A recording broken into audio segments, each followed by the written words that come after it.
இன்னைக்கு நிறைய வேலைகளில மற்றவர்களை நாம வருத்தப்பட்டிருக்கிறோம். மற்றவங்களை குறிச்சு என் வாழ்க்கையில் இப்படி பண்ணிட்டாங்க, என் வாழ்க்கையில் அப்படி பண்ணிட்டாங்க, எனக்கு வர வேண்டியதை தடுத்துட்டாங்க. என் விருப்பம் என்ன? நான் என்ன விரும்புகிறேன்? இன்னைக்கு உங்க விருப்பத்தை கர்த்தர் கவனிக்கிறார். யோனாவின் விருப்பத்தை தேவன் கவனிக்கவில்லை. நினிவேவின் விருப்பம் என்ன?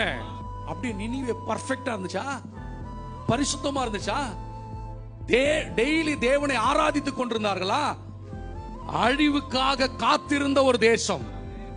அந்த பட்டினத்து ஜனங்களுடைய விருப்பத்தை தேவன் அங்கீகரித்து நிறைவேற்றுவார் என்று சொன்னால், நம்ம விருப்பத்தை கர்த்தர் கவனிக்கிறார். நம்ம விருப்பத்தை கர்த்தர் கவனிக்கிறார். இன்னும் 40 நாள் உண்டு அப்படின்னு யோனா சொல்றாரு. 38 நாள் வரைக்கும் வெயிட் பண்ணல.